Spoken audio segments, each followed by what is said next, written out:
Hey everybody, and welcome to this week's League Operator Thought of the Week.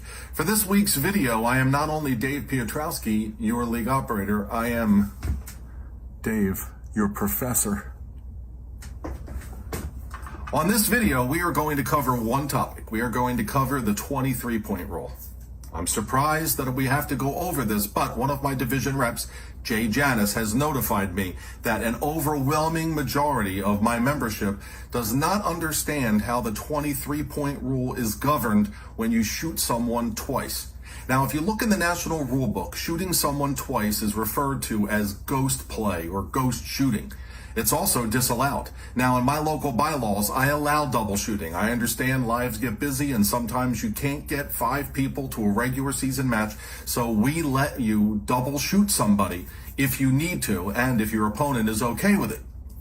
Recently, we've had a few matches where teams have violated 23 while shooting someone twice, and the teams have called the office and they're very confused as to how this happened. And I think the problem starts with players actually think there is a difference between the way the 23-point rule is governed in playoffs and tournaments and the way the 23-point rule is governed in the regular season. There actually is no difference.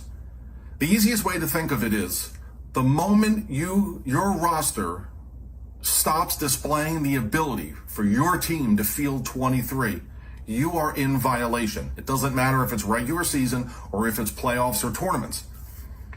So every match, when you get a score sheet, the score sheet has printed out the eligible players on each roster for the 2 opponents. Even the people that aren't there count towards 23. But once again, the second you no longer display the ability to field 23 through any combination of the players left on your roster, you have violated the rule. Now, I have a board here with the rosters of 2 teams, and we're going to go over 2 teams who shot somebody twice. Team A violates 23. Team B does not violate 23. So I'm going to move the camera a little bit so you can see the rest of this board. I'm going to have to straighten up here. All right. Now, everybody see that board? Okay. Let me get my handy dandy pointer. We're on a low budget here, so we're going to use a shaft to a pull cue. So here we have Team A. Team A, these are the names and the skill levels on their roster. They have Joe's a 4, Jack's a 5, Bob's a 4, Sylvia's a 3, Mike is a 6, Sarah's a 6, and Brian is a 5. On this particular night, Team A plays Mike in match 1, he's a 6. Sarah in match 2, she's a 6. And then Jack in match 3, he's a 5. So they play 17 skill level points through the first 3 matches. Then they play Sylvia, skill level 3, in both matches 4 and 5. Team A violates. And the reason they violate is, even though the skill levels of the 5 matches add up to 23, because 6, 6, 5, 3, 3 is 23, they violate because there's no other 3 on the roster. So once they play Sylvia in match 4, they've hit 20. There's no way for them to make 23 because all they have are 4s and a 5. So even though they played Sylvia twice and they think it's okay because she's a 3, they violate because the roster stopped displaying the ability to meet 23 once they played. Well, technically it actually happened sooner, but for purposes of this video, once they play Sylvia in match 4 and they've hit 20, they don't have another 3. So even though they play her twice, the computer violates you. Now, on the other hand, we have Team B. Names and skill levels again. Anthony's a 4, Glenda's a 3, Gary's a 3, Jay's a 6, Joey's a 6, Dave's a 5, Krista's a 5. Team B in match 1 plays Krista as a 5. In match 2, Joey, who's a 6. And match 3, Jay, who's a 6. They've played the same 17 skill level points through the first 3 matches as did Team A. The difference is that although in matches 4 and 5, again, Team B plays Glenda, skill level 3, in both matches 4 and 5, they don't violate because Team B has Gary.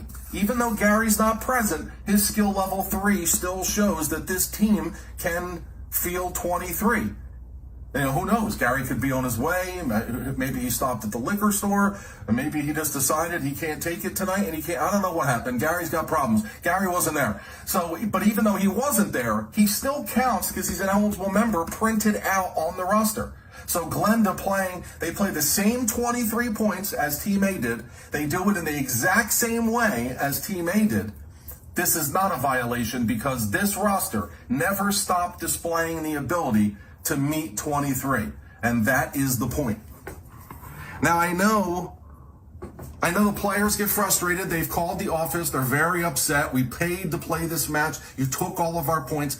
There was a time in this league where if the teams would break 23, but both rosters would sign the score sheet, and Joey and I would look the other way because if the players are happy, everything's fine. Well, St. Louis wants us to, the 23-point rule is literally the foundation of the American Pool Players Association, and St. Louis trusts its league operators to uphold the foundation.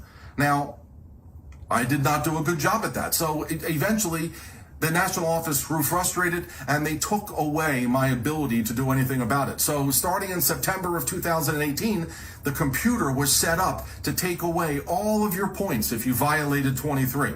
And neither me nor Jesus can stop it from happening. And I don't blame St. Louis for doing it. The players look at this as a penalizing situation, and it is not meant to be that at all. The 23-point rule is meant to keep everything fair. The APA is the only league that lets everyone play pool and gives everyone an equal opportunity to win at playing pool. Now, what happened by Team A, this is actually a recreation of an actual match that happened last week. What happened in Team A is actually unfair to their opponent because their opponent allowed them to play 17 skill level points in the first 3 matches when everybody in the room knew there was no way they could field 23. So Team A had an unfair competitive advantage. The 23-point rule is meant to maintain a level playing field as best as the APA can. We're trying to keep the playing field level. And it's unfair to allow you to fire out 6-6-5 in the first 3 matches if there's no way your roster can make 23. The team that did that won the match easily. They ended up winning 8-4, but that's only because they lost match 5. I mean, it was like 7-2 or something after the first 4 matches, and technically it was a little bit unfair. So although I know if players get upset and they're frustrated, we're not penalizing you when we violate you on the 23-point rule. We're actually keeping things competitively fair between both teams. So I hope you watched this video. I know it went long. I'm not supposed to go this long. We're pushing 8 minutes already, which is way too long, but this is important, and I wanted to cover this thoroughly and specifically. So I hope you watched this video. Please share this video as many times. Urge people to hang in there for the full 8 minutes and watch the video. If you have any questions, leave questions in the comment section below. I will do my best, so will Joey, to answer those questions as quickly as possible. If you need to call the office or call me or call Joey on our cell phones to discuss anything that you still don't understand further, please do not hesitate to do so. Once again, the 23-point rule is the foundation of the APA, and it's very important that it is governed properly. So remember, once your score sheet stops displaying the ability to field 23, you are in violation. You cannot circumvent the 23-point rule by shooting someone twice. Thanks for joining me, and I'll see you guys next time on the League Operator Thought of the Week.